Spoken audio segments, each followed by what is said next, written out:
But at the time I was definitely a go-getter, and I was like, I just want to become an executive one day, and you know, change the public service and all that. So nothing specific, but I remember, you know, like literally being a 15-year-old telling people I'm going to be a public servant, and people would look at me and be like, really, like that's your dream? And I was like, yeah, I can be anything that I want to be in the public service. That's awesome. Steph, how about you? That's an amazing story. It's very different from mine and very similar in some ways too. So I grew up in Halifax, and I think when you grow up outside of Ottawa, you're less likely to think of the public service first as a career of choice. So I had no intention of ever becoming a public servant, but I lucked out in that I had a friend who was working in HR at D&D at the time, and she was encouraging me to apply to posters, which, I mean, you all know, like, job posters for the government are a little bit like, what is even happening on those things? But she walked me through the application in terms of, like, if it says you need to know how to use a stapler, you write that you know how to use a stapler. And I lucked out in the sense that the first government job that I applied for, I was screened into and hired indeterminately. And my first job was in procurement. And I had no intention of ever having a career in procurement. So I wasn't sure what I was looking for in my public service career. I can't say that when I started, I had any long-term aspirations. I love writing and I love working with people. So initially I thought that communications might be a career path for me, and I have gone down that avenue, but my career has also taken me in so many more interesting places since that original opportunity. Awesome. So if we have any procurement questions in the future, we'll send those your way, Steph. Okay, so moving on to our second question. So in terms of let's maybe talk a little bit about getting in. So Steph, you mentioned, you know, the first process you applied to, you got screened into. But what did that process kind of look like from, you know, a timeline perspective in terms of, you know, applying, getting into a pool, getting staffed? How did that go for you initially? It was confusing, if that makes sense. So I was lucky enough to have a friend who could read over my application before I submitted it and say, like, oh, I think you should expand on your experience here or there. So I'm sure that really helped, like having someone with experience applying for jobs in the government can really help you make sure that what you're writing gets across as meeting those criteria. So that's a really important step. I honestly, like, because the terminology is so specific to the government, when I first got my notice that I was screened into a pool, like, I didn't really understand what a pool meant. So what happened was that I got the screened in notification, and I read it as, oh, I didn't get the job. That really sucks. And then within a week or two, I got a call from the manager saying, like, oh, we're pulling you, like we're picking you out of the pool. And I was like, oh, okay, like that's great. But I actually like initially thought that I didn't get screened in. So it can be a very confusing process, and it's really great if you find some allies who can help hold your hand through it. Yeah, absolutely. Certainly some of the notices that come over, you're kind of like, so what does this mean? So certainly it's good to have somebody who can help kind of demystify that for you of, you know, you're in a pre-qualified pool, or you're partially qualified, or there are next steps, and lots of that in government speak can be a little bit confusing. Christina, how about you in terms of your sort of entry into the government? What was that experience like, you know, from applying to getting into a pool to getting staffed? Was that as smooth as applying to your first job and getting staffed permanently? So I actually went through the FSWEP program, which I can't say enough good things about. And I was really lucky having grown up in Ottawa, gone to school in Ottawa. So I actually worked in the government through my entire undergrad. which was really neat because some of the people that I was working with, my bosses, had also gone to the University of Ottawa as I had, and knew my professors, and I found I was really able to merge my work with my schooling, which was really neat, and then say, oh, you know, right now we're learning, I'm in a financial class, and then they were like, well, let's have you work on some of the financial stuff within the procurement area. So I was learning skills that I was also studying at the same time. But it took, so I guess I went 5 years before I was bridged in to the government, which again is why I'm such a big fan of the FSWEP program, and being able to get bridged in through that, I think, is one of the, I'll say, easiest ways to get into the government. And it means that you I guess kind of skip that first step of applying to processes if you're able to get bridged in. But at the same time, I felt it was also negative that years later, when I was ready to start applying for processes, I felt behind, that I didn't have the experience, like you were saying, Steph, and kind of knowing what everything meant, and how to write my qualifications and all of that. But I think it's also really important to note that no matter what stage you are in your career, whenever you're applying to these processes, they're complicated at any stage. And it's really important to have your colleagues or peers support in terms of reviewing those processes. And it doesn't really get any easier, which isn't probably what you want to hear, but it's the truth. Yeah, absolutely. Alors, juste en français pour un moment. Alors, je pense que vous avez mentionné que l'expérience, c'est un peu différent pour chaque personne. Alors, pour Steph, vous avez entré dans la fonction publique sur un processus à l'extérieur. Et puis, pour Christine, vous avez entré comme étudiant et puis avoir fait le processus d'intégration. Alors, je pense que vous avez les deux mentionné que c'est important de voir une personne pour voir votre postulation et puis pour voir qu'est-ce que tu as pris comme expérience et comment le faire d'une façon qui fonctionne pour un processus du gouvernement. Alors, de voir comme les mots clés et puis comment vous pouvez utiliser cette expérience pour être conscient de le processus pour lequel tu postules pour. So we have a couple Q&A questions. So one says, how does moving within the public service work? So we will be addressing that through our questions and talking to our panelists about that. So we'll work on that going forward in today's session. And then one has a question of what does it mean to be a free agent with the government?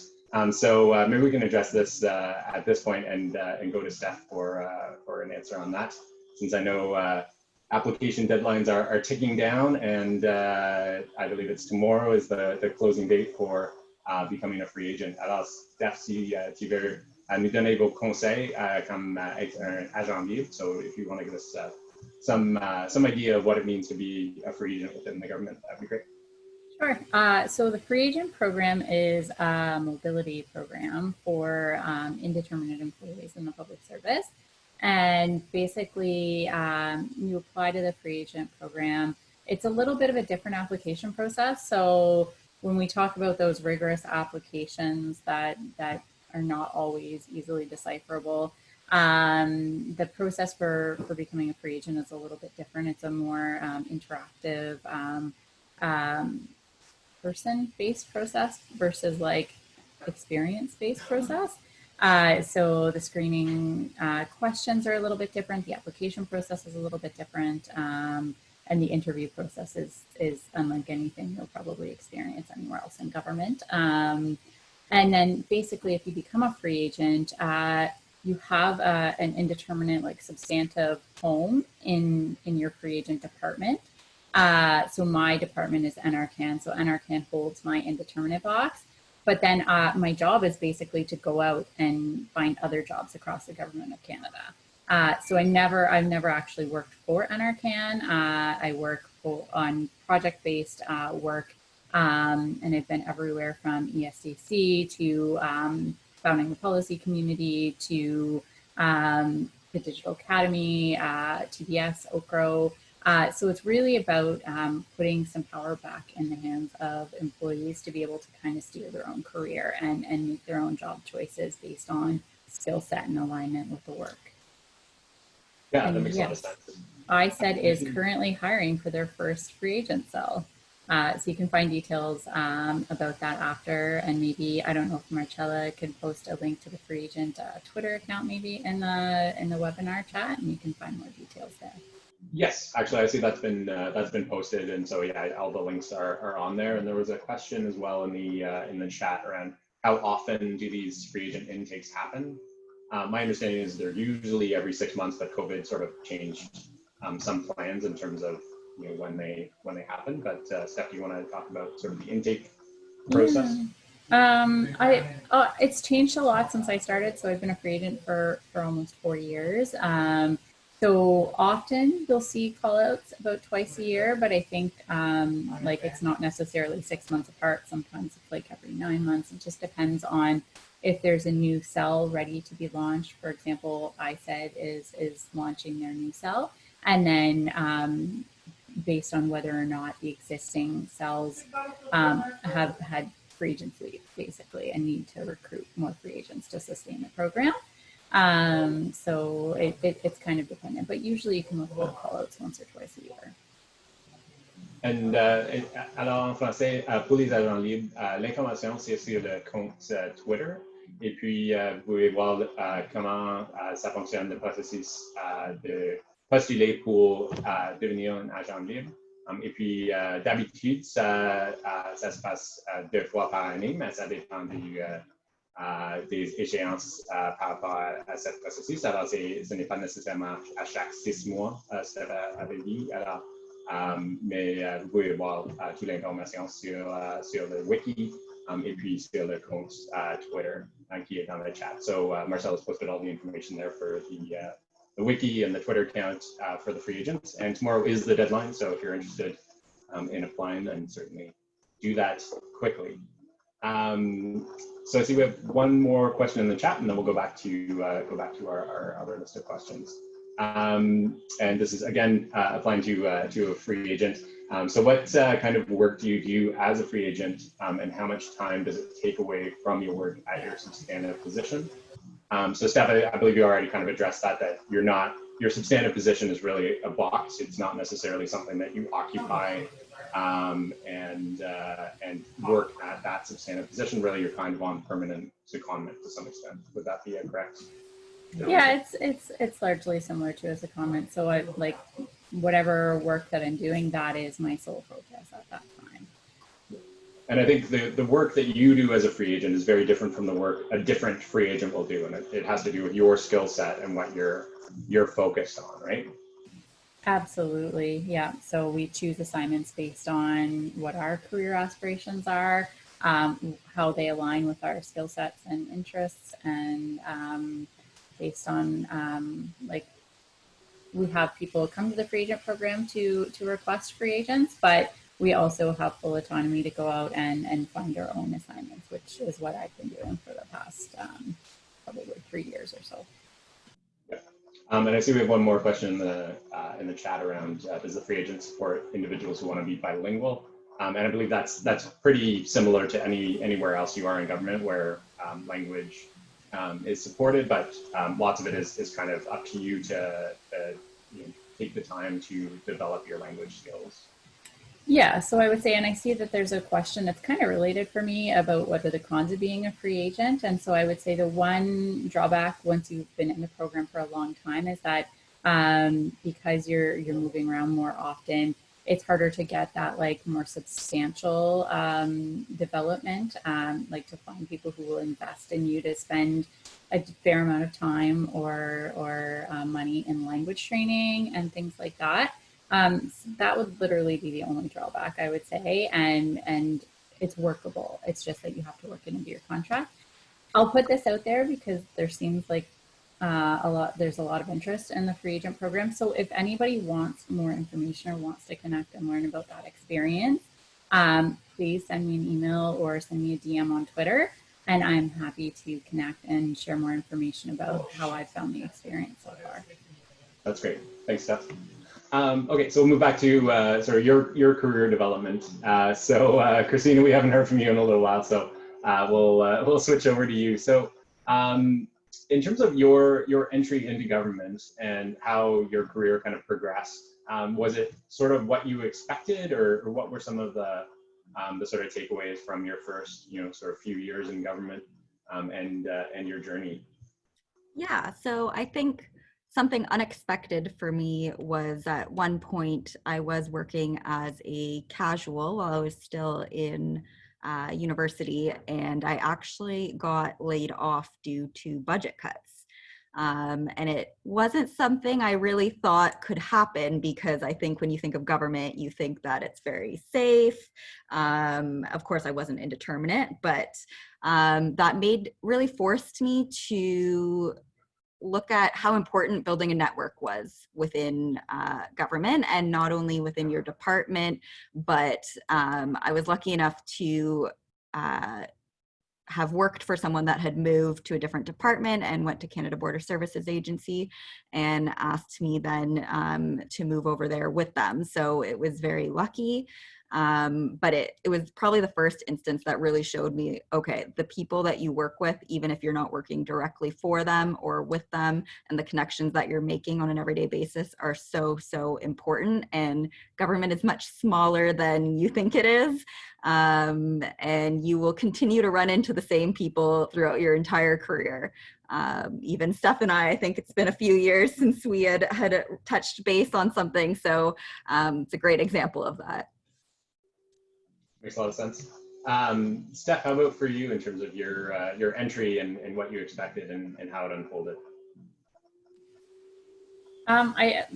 Like I said, I never intended to join government, so I didn't have a lot of expectations.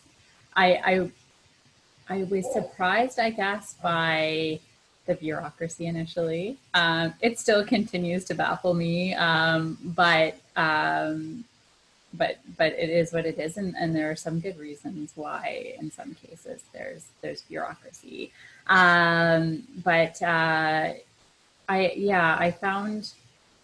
found D&D, like that was my initial department, was actually very good at offering training. They had their own training school, so like you didn't even have to go to the CSPS for all of your courses. There were also courses offered by the department. I find like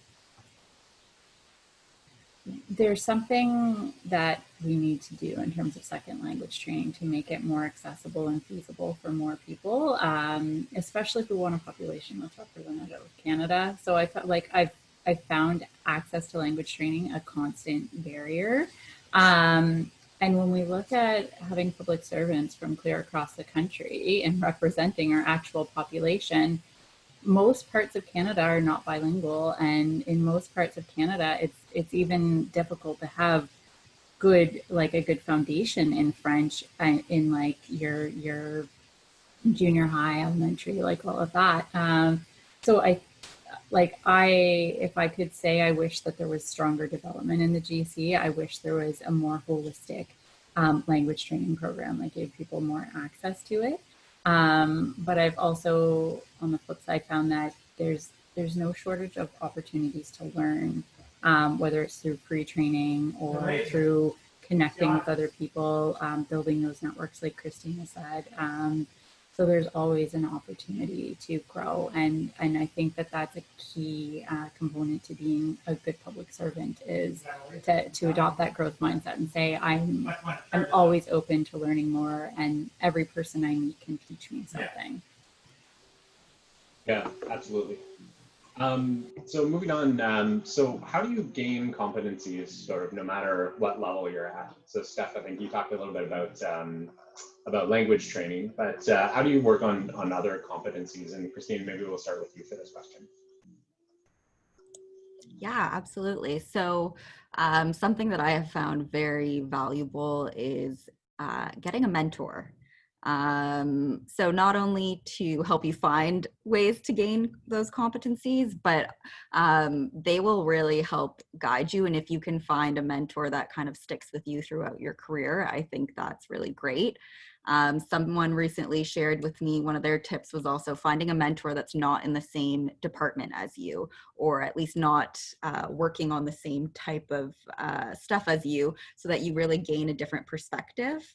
And then something else that I've done is I don't wait for the opportunities to come to me. I get involved in everything that I can that help build up essentially my resume and my skills. So something that I did a few years ago was I accepted a role to become co-chair for the Young Professional Network within our department, which forced me to learn a lot of new competencies and skills very quickly. And it was a side of the desk job, but it probably, I learned more from it in the 2 years than I did in the position I was in at the time, because I had kind of gotten to the point where I couldn't learn more in that position. But by joining that network and taking up, the GCWCC, the charitable campaign, and as part of the government, getting involved there, again, growing your network, I found those have been some of the best ways that I've really built up my competencies and skills. Absolutely. And I see we have a couple questions in the chat around mentoring. So what do you look for in a good mentor? How might one find a mentor? And then another question, how do you find a mentor? So do you want to speak to that, Christina?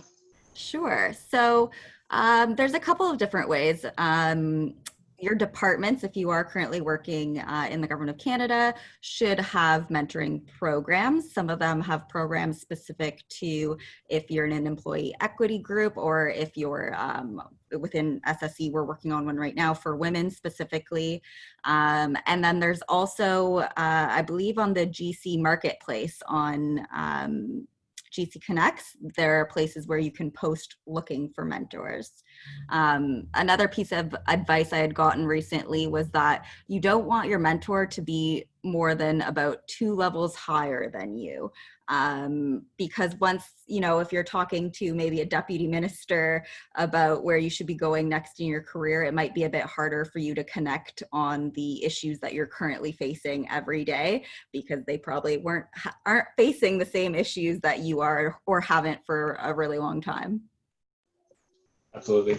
And we did do a session on mentoring about a month ago, and the resources for that are on the FYN wiki page. So Marcella can post the link to that in the chat.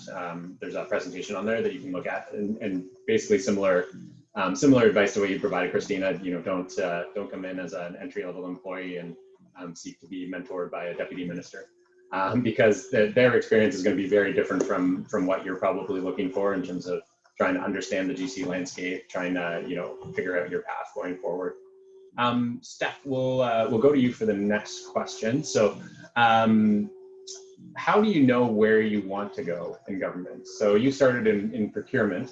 I've actually never, in the time I've known you, I've never known that you started in procurement. So. Presumably your career kind of moved on from that. So how did you start to define those sort of career paths and career aspirations? So that's a really good question. And I think this is where I'll show my graphic. Because like I said, when I started, I didn't know where I wanted to go. I knew I didn't want to be where I was at, but I didn't know what my destination was. And I would say I still don't know what my destination is.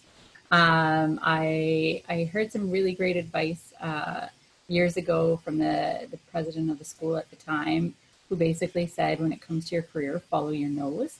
So basically, like your instincts. Does this sound like a good opportunity? Is it right for you? And go based on that. I can share my screen, right, Josh? Hold on, I'm not seeing the. Can you share it, Josh?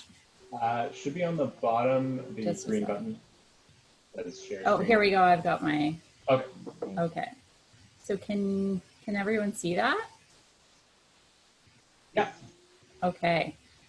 So this is my career, and I feel like a lot of the time when you grow up, you think like that your career is, you're just going to climb this ladder and it's this linear trajectory that you're going to go on. But this is what my career has looked like in the GC to date. So it's very, I would never have imagined that it would take these directions. I started in 2008 in procurement. I knew I didn't want to be in there. I had an opportunity to act in communications. I loved it. It gave me a taste of employee engagement. I saw that there were not a lot of job opportunities in the regions, so I chose to move to Ottawa. And that took me through roles in client service policy, strategic communications. I had, Christina mentioned earlier, the potential for the GCWCC to build competencies. And one of my career highs was running Health Canada's GCWCC in 2015. And the wealth of experience that I got from that position was just something I never could have anticipated. I led the project. I had the opportunity to meet with people in every single branch in my organization. So I got to know the organizational structure really well. My husband is playing video games on his lunch break in the background, so that's noise you're hearing. And then like I got to present to the executive committee, like the highest level of senior executives at Health Canada. And it kind of changed the whole trajectory of my career, where I started focusing more on building better workplaces and empowering employees. And that has led me through these magical up and downs to where I'm at right now, which is working at OCRO. And we're responsible for a lot of the HR data and like diversity and inclusion, which is incredibly important. So my best advice would just be to not assume that you are going to take any one specific career path, and keep your eyes open for the opportunities that come your way, because if you don't, you may close yourself off to some really incredible opportunities. Absolutely. Et je pense que comme vous avez, comme tu as démontré ton carrière, c'est intéressant de voir que ce n'est pas comme seulement les promotions ou d'aller à un niveau à un autre. Il y a des fois que il y a des opportunités d'accélérer dans la carrière, mais il y a des fois que ce n'est pas possible et qu'on a des défis dans la carrière. Alors, je pense que c'est important de voir qu'il y a les positifs et les négatifs et de voir cela comme un graphique. Je pense que c'est très intéressant. Et ça serait intéressant pour nos participants de voir leur propre carrière et de voir comme ces changements. So I think it would be really interesting for all of our participants to take a look at sort of how you structured that of what is that career path, what are the ups and downs, and then look at where it was really positive. So as you mentioned, being in charge of the GCWCC, I think that's when we first got in touch about 3D printed headphone wrenches, but way back in the day. Yeah. And if I can add on that too, like if you do that mapping exercise, like when I first did it probably about a year ago, I didn't know what to expect. And I thought it was going to like be very focused on the role itself. But what emerged when I did it originally was I started to write down the reasons why those were career highs for me or why career lows. And it wasn't like specific tasks that I was doing that made them career highs or lows. It was like feeling of autonomy, exercising creativity, like, getting to actually like build something. Like these are, so it started to help me identify the trends that make me really excited about the work that I do. Yeah, absolutely. So next question. So Christina, so what career moves are good and which ones are risky? And I guess we're going off your experience, not that there's a very straightforward, like these are the good moves and these are the risky moves. So you should not do this, but what's your experience been in terms of, what leads to a positive outcome and when are the risky moves and when are the risky moves that are worth taking? So interestingly, for my career, the best moves I ever made were lateral moves, so not promotions. And that's been both from one department to another or staying within the same department. And I was thinking about this before today's session and why I viewed those as like my best career moves. And I think because they were made kind of more by the interest and passion, and that's why I really wanted to make these moves, knowing that it would be a job that I would love, working with people that I love. And I think, I mean, going through a process is scary and stressful. But I think when you're trying to go through that, there's also a scariness of what position are you then going to be put into based on those processes. And I like having, I guess, control, more control of where I'm going to go. So yeah, I when I started in the government, I thought that it really was each job that you accept is a promotion essentially, and you just keep going up and stop when you want to. And I was really, my first move from CBSA to shared services at a lateral position was really scary for me. And I thought, you know, am I going to miss a few years then of my possible career progression by having to start over new somewhere with new people? And it really gave me some of the best opportunities I've ever had in my career. And I guess speaking about riskiness as well, at the time that I moved over to shared services about 5 years ago, the department didn't have a great reputation. And I had a lot of people telling me like, why would you do that? Why would you move there? But I trusted the person who asked me to come over, and I trusted in the work that I was going to be doing. So I'd also say, like, trust your gut. I think that SSC is now like an up and coming place that people want to work at. In just the 5 years that I've been here, the change that we've made. And I've really enjoyed being part of that change and the culture change and getting involved and feeling proud about my department. So, I mean, people are going to say a lot of things about their own experiences at each department, but I would really trust in the leadership of that department and the team that you'd be specifically going to. Yeah, absolutely. And I think, you know, from the risk perspective, you know, sometimes, as you mentioned, like people sort of avoid those situations of like a newer area or a newer department or somewhere where, you know, there's been sort of negative feedback about it. But I agree with you. I think my best experiences have been, you know, delving into an area where there was going to be a lot of uncertainty and there was going to be, you know, a lot of potential challenges, because that's also how you kind of grow and become, you know, a leader in the government, is by working through that and developing that experience. I see in the chat we have a question from Mohammed, who asks, you know, I want to move from NRCan to NRCan from CFIA. What would I take as my first step? My qualifications are more suited in NRCan. So I think, just to sort of give a disclaimer, I don't think we can give you very specific advice on moving between those two departments. Maybe I'll start by saying, if you're interested in a particular department, start by looking through their archives of positions that they've posted over the last 6 months. See what level you would kind of be applying for, and what they've posted as their experience criteria, and the skills that they're looking for, to see how you match up with those positions. But Steph, do you want to give us some other advice on moving departments and how to sort of work that process? Well, so first of all, I think your advice was great, Josh, and I don't know that I would have thought to give that. So well done. I guess there's a couple of things. One is just apply to the job posters that you see, like make sure you're subscribed to jobs.gc.ca and apply to the posters. But I think more importantly is to start connecting with people in that organization.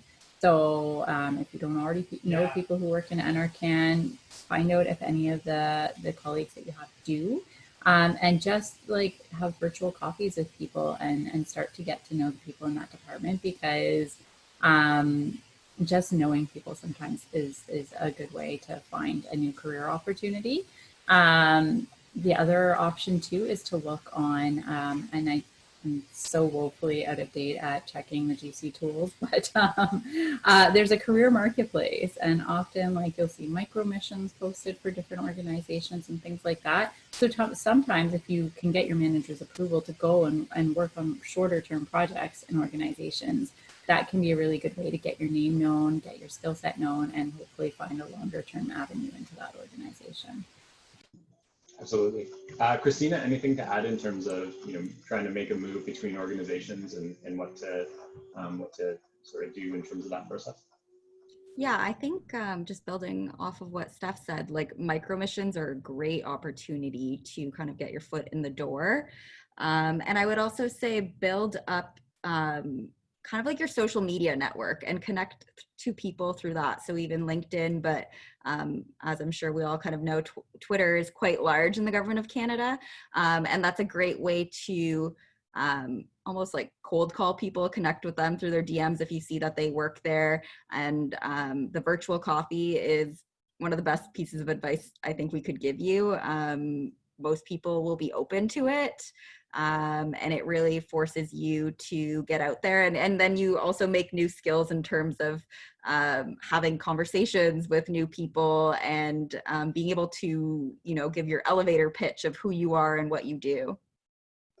Yeah, absolutely. Alors, je pense que tu as mentionné beaucoup de choses très importantes. Alors, les cafés virtuels, et c'est possible de les faire dans plusieurs façons, de connecter par LinkedIn, par Twitter, utiliser, je pense en français c'est Sage ou GEDS en anglais, de voir l'organisation et puis de avoir contact avec les personnes dans cette organisation. Alors, c'est important de voir comme si c'est un place que tu veux travailler dans le futur, former les connexions qui peuvent avoir comme des conversations sur les questions que tu as sur cette organisation. So making those connections certainly is key, and Twitter, LinkedIn, the GC tools and GEDS are great ways to do that for sure.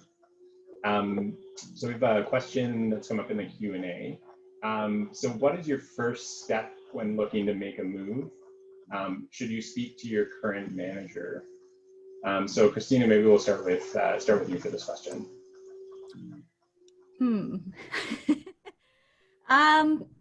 So I think, I don't know if this is the right answer. I think it really depends on your relationship with your team and your manager.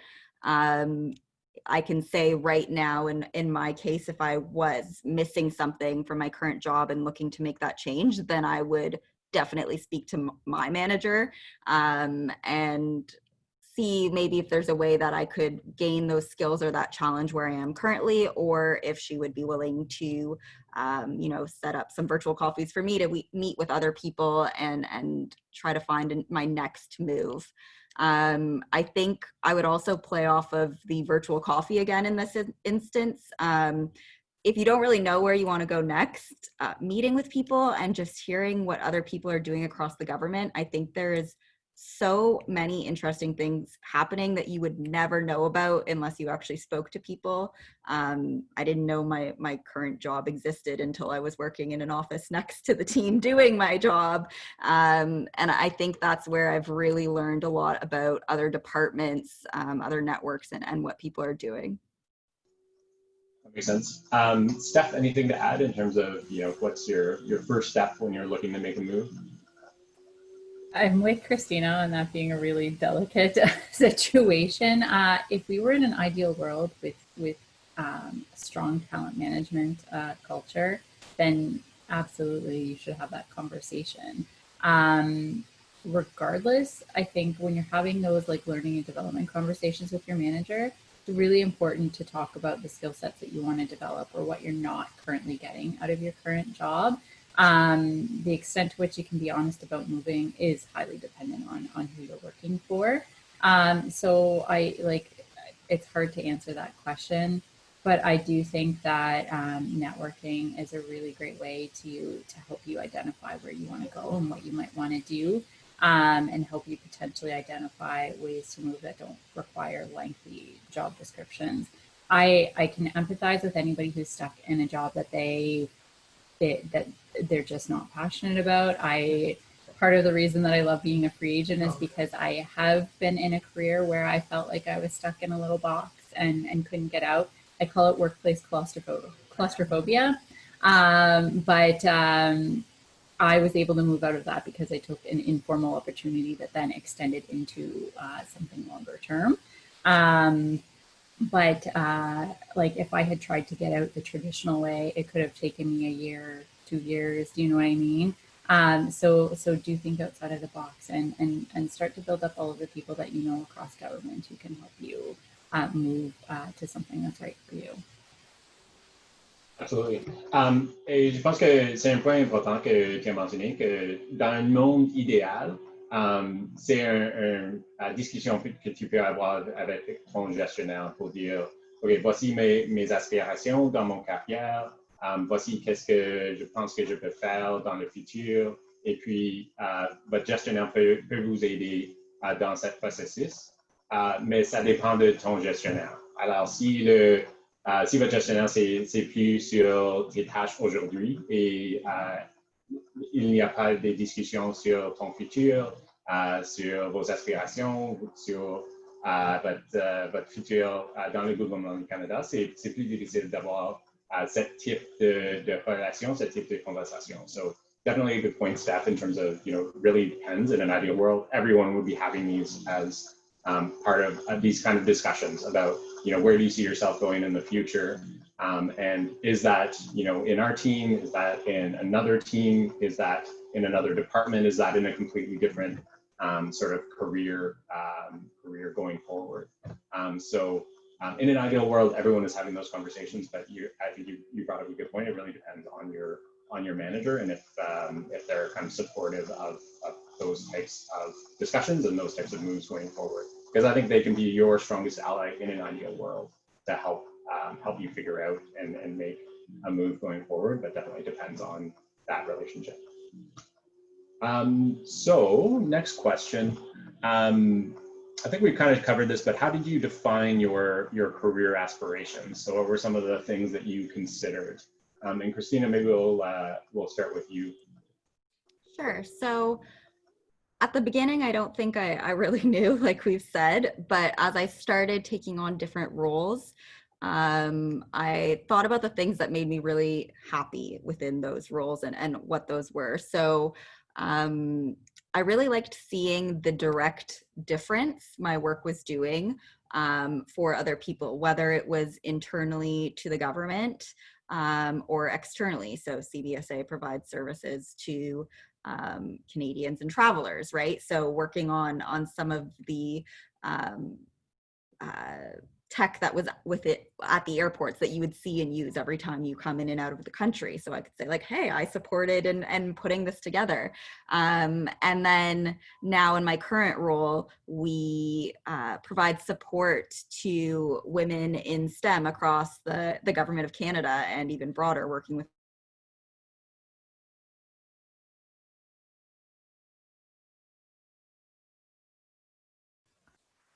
Looks like, Christina, you're cutting out a bit.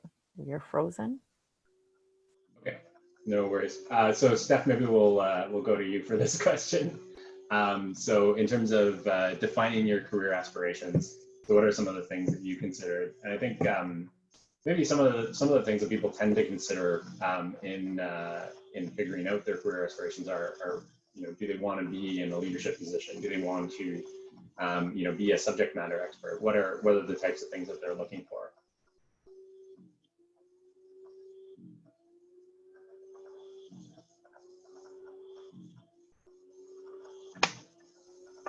It looks like Steph is also frozen, Josh. Okay, no worries. Then I will chime in with my advice. So I think when defining your career aspirations, I think one of the important points is really some of the points that Steph and Christina brought up on defining what it is that is really important to you.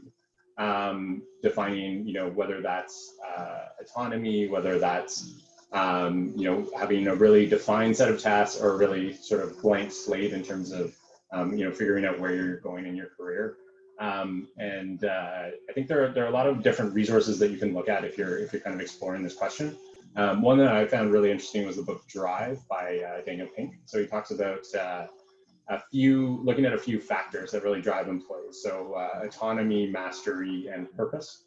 I think in terms of purpose in the government of Canada, there are a lot of ways to figure out, how your work relates to, helping Canadians, providing services, whether it's frontline or back office or wherever it is that you're doing that job.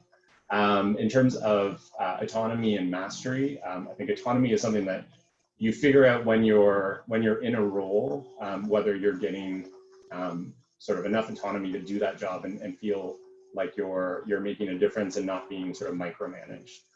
That will definitely change depending on which type of role you're in.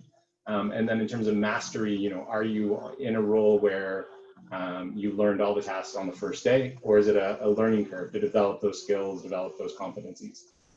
Alors, je pense que pour cette question, c'est important de voir les différents types de travail qu'on a dans le gouvernement du Canada, et puis comment vous pouvez développer vos compétences pour devenir comme un expert dans ce type de travail. Alors, si tu commences et c'est la première journée, vous avez les connaissances de tout ce que tu devais faire dans cette position, peut-être c'est un peu trop simple pour vous. Ou peut-être c'est quelque chose que tu veux, c'est d'avoir ce type de travail qui est assez clair. So it's entirely possible that you're looking for something that's sort of low in terms of sort of risk or impact and learning curve. And it's very straightforward. You come in, you do your job, and you leave at the end of the day. But lots of people, I think, are looking for something a little bit different. Marcel, maybe we'll, in the interim, as we try to reconnect our panelists, we can sort of do a back and forth between you and I on some of these questions. Sure. No problem. Go ahead. Okay. There's so some good chat, Josh. In the I had asked the attendees to share some of the networks that are out there. So there's a couple of comments there that if you wanted to speak awesome. to them. Okay. Yeah, I see. So Axel mentioned that for anyone in real property, there's a great volunteer network there and has provided the links. And certainly, I think no matter what sort of work type you're in, there's really a community for you to attach yourself to. So if you're an HR professional, there's an HR community. If you're working in comms, there's a comms community. If you're a manager or team leader, there's managers, national managers community, and departmental networks to connect to. Diana, I see, has provided some of her experience. So saying that my best mentorship type experience, some more from experienced friends I've made in the GC who informally guide me and keep up with me and check in regularly on my career progression rather than a structured program. So colleagues, other public servants she's met at events, the networks already mentioned, and online friends from Twitter and GC Connects. What's your experience in terms of mentoring and sort of development, Marcella? Well, I think that what Christina was saying, and I'm sure that there's a couple of our FYN members on here as well that really can speak to the whole mentoring and the networking piece and moving laterally. It's interesting because I'm from the CRA, and I started as just kind of one of those working in the pipeline, a clerk who looked at the tax returns and just kind of passed on the work, not a lot of thinking around the kind of work. And there's a lot of value to that. And it took a number of years for me to understand that the work that I was doing, the impact it had to the whole public service and the government of Canada. But I think, yeah, the best moves that I made were lateral moves as well, because I was moving towards more of the jobs that I found interesting, and moving towards more of the things that I had more of a passion for. So for example, this micro mission, because I'm on a micro mission with the Federal Youth Network. And I think that was another kind of putting like I had said, I have only ever been with the CRA because for some reason it was terrifying for me to move to a different department. I have no idea why.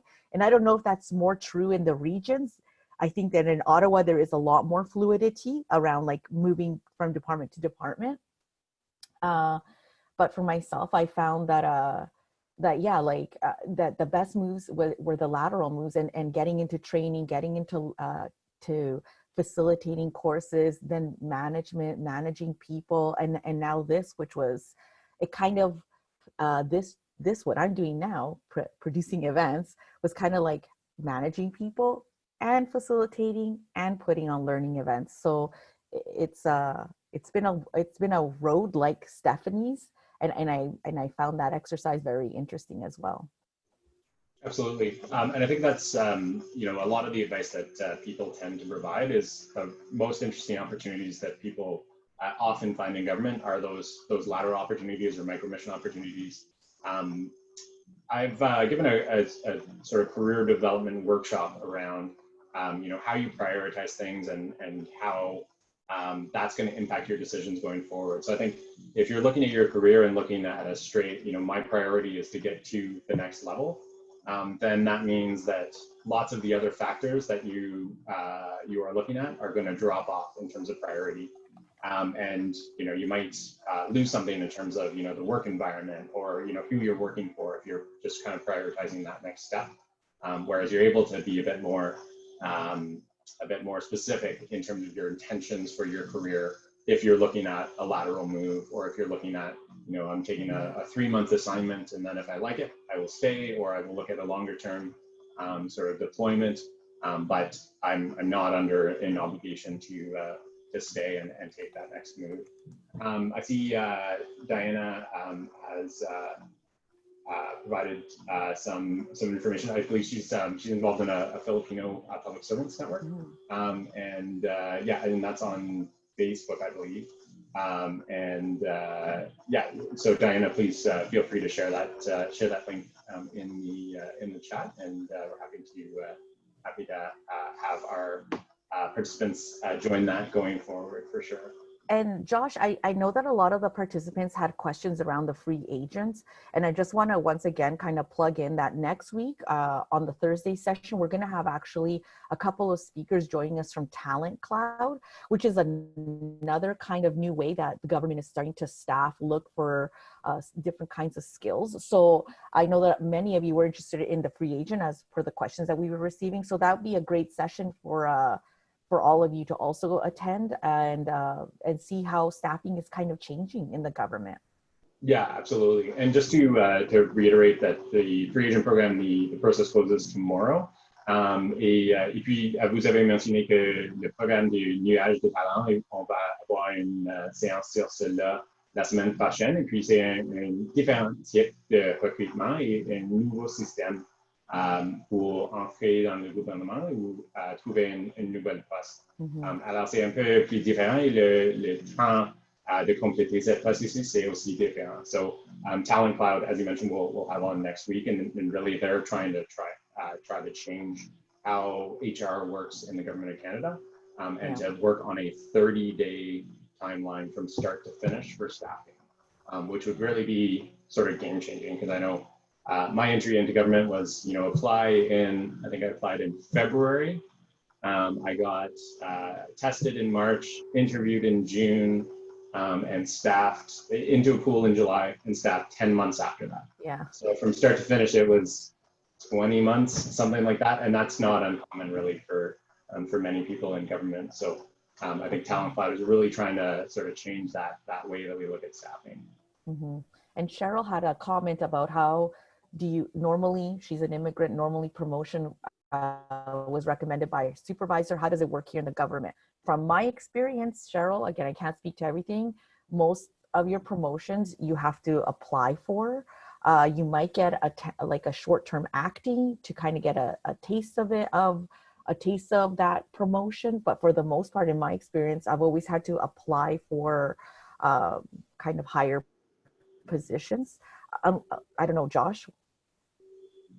Yeah, I mean, I think there's, I guess my experience is that you work with your manager to sort of talk about your career aspirations, and they can be a facilitator of that, you know, depending on that relationship. So certainly my first manager really helped me sort of define, you know, my path, and saw, you know, you're a future, you know, manager in the government of Canada, and I will do what I can to support you. But I think there's a lot of work that's up to you to, figure out what types of jobs you want to apply to and to apply to them. I think you're really limiting yourself if you're assuming that you'll be kind of promoted internally, because that's really dependent on your area. If you're in a really small area where you only get promoted if the next person up the line retires or leaves, you're really limiting that that mobility going forward. But certainly, I think have that conversation with your manager and see how they can support you in terms of that for sure. And there was a Q&A question just around the links to the free agent application process. So I think you'll find that on the Twitter account. It's I believe their pinned tweet on the free agent Twitter account, but also on the wiki site, the link should be there. So there's first a sort of intake form, and then it kind of goes from there in terms of that application process. But certainly we can post the link in the chat as well. I think so. Marcella, do we have anything else to address in the chat? No, I know Steph and Christina both contacted me, everyone, to say that their internet went kind of wonky and it kicked them out of the session. So they apologize. But that's technology and things that we have to live with nowadays. Yeah, absolutely. And definitely we would very much thank them for the input they provided on the session and sharing their experience. Mm-hmm. So I think with that, we will close off today's session. Alors, merci à tous nos participants, merci à Christina et à Steph pour nous joindre et Marcella pour être l'expert de faciliter ces séances. So thank you very much, everyone, for joining us today. And now that we have switched to Zoom, we will be putting the recordings of our sessions on our YouTube channel following the sessions, and any resources that people have shared with us. Definitely, I think a key takeaway for me from today's session was that idea of mapping out your career, mapping out the highs and lows and what those factors were. So if you take nothing away from this session other than that, go to your desk later today or tomorrow and map that out of where have you been going in your career, what were some of the highs and lows, and what were the factors that made that a great experience. Alors, de faire cet exercice de avoir le map de votre carrière, je pense que c'est très important et c'est une bonne idée certainement. So thanks very much, everyone, for joining us today. And we will see you next week for more sessions on Talent Cloud and on applying to government jobs. So thanks very much and have a great day.